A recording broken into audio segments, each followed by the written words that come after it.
ప్రజా ప్రభుత్వం రైతులపై కక్ష కట్టిందని ఫైర్ అయ్యారు మాజీ మంత్రి శ్రీనివాస్ గౌడ్.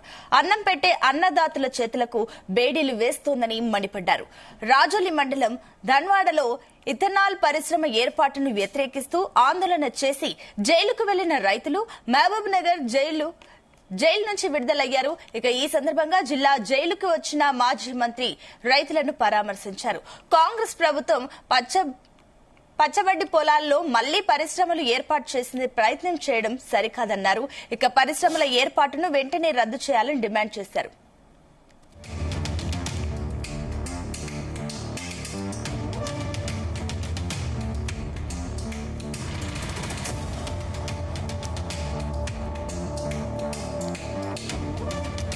ఇక ప్రజా ప్రభుత్వం రైతులపై కక్ష కట్టిందని ఫైర్ అయ్యారు మాజీ మంత్రి శ్రీనివాస్ గౌడ్. అన్నం పెట్టే అన్నదాతల చేతులకు బేడీలు వేస్తోందని మండిపడ్డారు. రాజోలి మండలం ధన్వాడలో ఇథనాల్ పరిశ్రమ ఏర్పాటును వ్యతిరేకిస్తూ ఆందోళన చేసి జైలుకు వెళ్లిన రైతులు మహబూబ్ నగర్ జిల్లా జైలు నుంచి విడుదలయ్యారు. ఇక ఈ సందర్భంగా జిల్లా జైలుకు వచ్చిన మాజీ మంత్రి రైతులను పరామర్శించారు. కాంగ్రెస్ ప్రభుత్వం పచ్చబడిన పొలాల్లో మళ్లీ పరిశ్రమలు ఏర్పాటు చేసేందుకు ప్రయత్నం చేయడం సరికాదన్నారు. ఇక పరిశ్రమల ఏర్పాటును వెంటనే రద్దు చేయాలని డిమాండ్ చేశారు.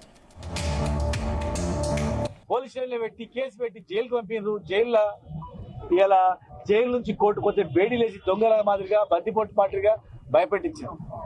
తెలంగాణ గడ్డ అన్యాయాన్ని ఎదిరిస్తుంది, అణచివేతలకు ఎప్పుడు కూడా భయపడదు. తెలంగాణ రక్తంలోనే ఉంది, నడిగడ్డ అసలు భయపడదు.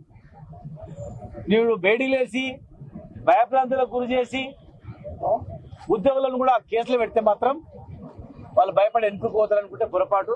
ప్రభుత్వం వెంటనే స్పందించాలి. ఇథనాల్ ఫ్యాక్టరీని వెంటనే రద్దు చేయాలి. కేసులు మొత్తం కొట్టేయాలి. కేసుల పేరు మీద అరాచకం చేస్తే బాగుండదు. ఆ 12 ఊర్లు కాదు, 1200 ఊర్లు, 2300 ఊర్లు కూడా వాళ్ళకి పద్ధతిగా ఉంటాయి. ప్రభుత్వం వెంటనే, గతంలో వేరే జిల్లాలో కూడా రద్దు చేసారు ఇథనాల్ ఫ్యాక్టరీ, ప్రజలకు వ్యతిరేకంగా వస్తుంది. ఇక్కడ కూడా వేరే దగ్గర ఇవ్వండి, అభ్యంతరం లేని దగ్గర ఇవ్వండి.